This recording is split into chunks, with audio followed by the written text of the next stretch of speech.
Sikap toleran umat Kristen di Aceh ini keren abis. Mereka menyediakan gerejanya dipakai sebagai tempat penampungan korban banjir yang melanda 3 provinsi di Sumatera. Momen itu terekam dalam sebuah video yang diposting akun X @dwi_oktariadi. Video itu nampilin penyanyi Andin yang saat ini sedang menjadi relawan di lokasi banjir, berada di sebuah gereja di desa Sukarame, Aceh Tamiang, Aceh. Andin kemudian menyampaikan kalau gereja itu menjadi tempat yang aman bagi anak-anak dan korban banjir lainnya untuk berlindung. Menurut Andin, di lokasi sekitar gereja ada 54 rumah yang hanyut karena banjir. Gereja adalah satu-satunya bangunan yang selamat dan masih bisa digunakan untuk berlindung. Jadi gereja ini merupakan salah satu tempat aman adik-adik yang ada di sini, buat warga yang ada di sini, ucap Andin. Andin juga menyampaikan ada sekitar 1.500 kakak di desa Sukarame dan sebanyak 800 kakak terdampak oleh banjir itu. Selain memberikan bantuan, dia juga mencoba menghibur anak-anak dan warga lain yang terdampak. Dia misalnya mengajak anak-anak bernyanyi dan melakukan aktivitas lainnya di dalam gereja maupun di luar gereja. Banjir dan longsor di Aceh, Sumatera Barat, dan Sumatera Utara memang berdampak besar bagi masyarakat di 3 provinsi itu. Sampai saat ini tercatat ada 1.000 orang lebih tewas karena banjir dan longsor tersebut. 190 orang dinyatakan hilang dan 7.000 warga mengalami luka-luka. Bencana tersebut berdampak pada 52 kabupaten kota dengan total 147.236 rumah rusak.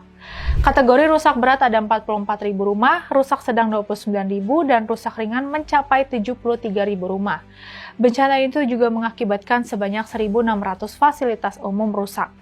Terdiri dari 219 fasilitas kesehatan, 967 fasilitas pendidikan, 434 rumah ibadah, 290 gedung dan perkantoran, serta 145 jembatan.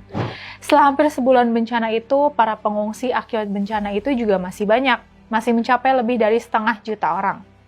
Tersebar di berbagai gedung, rumah ibadah, dan tenda-tenda yang didirikan oleh pemerintah dan para relawan. Salah satu rumah ibadah yang digunakan adalah gereja, seperti yang ada di desa Sukarame, Aceh Tamiang. Kami di Pergerakan Indonesia untuk Semua Atopis sangat mengapresiasi umat Kristen di Aceh. Bagi kami, kesediaan rumah ibadah mereka digunakan sebagai tempat pengungsian mencerminkan tingkat toleransi yang tinggi. Mereka merelakan gerejanya dipakai buat berlindung oleh orang-orang yang tidak seiman dengan mereka. Padahal bisa jadi gereja itu akan digunakan untuk perayaan Natal yang akan mereka adakan beberapa hari lagi. Tapi mereka tetap memilih gereja itu tetap digunakan korban banjir sebagai tempat berlindung. Gak cuma itu, berbagai kelompok umat Kristen di Indonesia juga telah banyak menyalurkan bantuan ke para korban banjir di Sumatera, yang notabene mayoritas beragama Islam.